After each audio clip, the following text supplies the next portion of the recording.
ಜೋಸೆಫರ ಪದವಿ ಪೂರ್ವ ಕಾಲೇಜಿನ ಜ್ಯೋತಿ ನಗರದಲ್ಲಿ ರೋವರ್ಸ್ ಮತ್ತು ರೇಂಜರ್ಸ್ ಘಟಕಗಳ ಉದ್ಘಾಟನಾ ಸಮಾರಂಭ ಮತ್ತು ತರಬೇತಿ ಶಿಬಿರ ಏರ್ಪಡಿಸಲಾಗಿತ್ತು.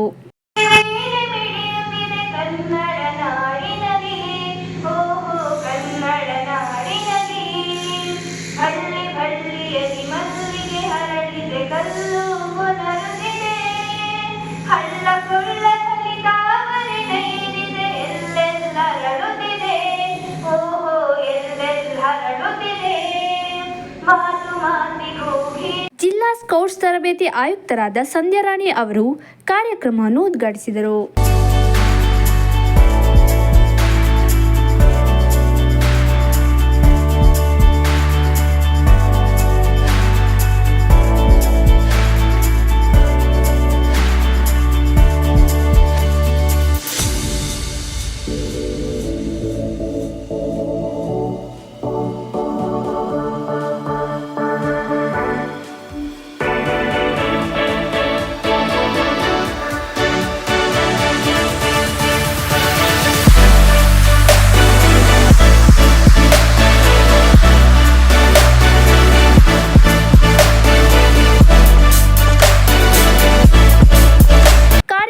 ಉದ್ಘಾಟಿಸಿ ಮಾತನಾಡಿದ ಅವರು, ಸ್ಕೌಟ್ಸ್ ಮತ್ತು ಗೈಡ್ಸ್ ಚಳವಳಿ ಇಂಗ್ಲೆಂಡಿನಲ್ಲಿ ಕೇವಲ 20 ವಿದ್ಯಾರ್ಥಿಗಳಿಂದ ಪ್ರಾರಂಭವಾಗಿ ಇಂದು ವಿಶ್ವದಲ್ಲಿ ಕೋಟ್ಯಾಂತರ ಮಕ್ಕಳ ಶೈಕ್ಷಣಿಕ ಚಟುವಟಿಕೆಗಳಲ್ಲಿ ಕ್ರಿಯಾಶೀಲತೆಯ ದ್ಯೋತಕವಾಗಿದೆ ಎಂದು ಹೇಳಿದರು.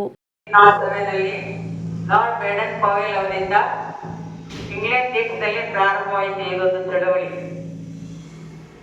ಅದು ಅವತ್ತಿನಿಂದ ಕೇವಲ 20 ಮಕ್ಕಳಿಂದ ಸ್ಟಾರ್ಟ್ ಆಗಿದ್ದು ಇವತ್ತು ಇಡೀ ವಿಶ್ವದಾದ್ಯಂತ ಎಲ್ಲ ರಾಷ್ಟ್ರಗಳಲ್ಲಿ ಇದು ಹಬ್ಬಿದೆ. ಇದರಲ್ಲಿ 3 ವರ್ಷದ ಮಗುವಿನಿಂದ ಹಿಡಿದು ನನ್ನಂತಹ ವಯಸ್ಸಾದ ಹಿರಿಯರ ತನಕ. I'm very happy to be a part of this inaugural function of Rovers and Rangers movement in our college. We have been having this movement for a couple of years now. We have had 2 teachers who have undergone the training, and under their leadership we have had an opportunity to take forward take part in some of the activities with the community. ಈ ಸಂದರ್ಭದಲ್ಲಿ ಜಿಲ್ಲಾ scouts ಮತ್ತು guides ಸಂಘಟನಾ ಆಯುಕ್ತರಾದ ಕಿರಣ್ ಕುಮಾರ್, ಪ್ರಾಚಾರ್ಯರಾದ Shrimati Mini Thomas, rover scouts ತಂಡದ ನಾಯಕರಾದ Chandrashekhar, ranger scouts ನಾಯಕಿಯಾದ ಮಮತಾ, ಕಾಲೇಜಿನ ಸಿಬ್ಬಂದಿ ವರ್ಗದವರು ಹಾಗೂ ವಿದ್ಯಾರ್ಥಿಗಳು ಉಪಸ್ಥಿತರಿದ್ದರು.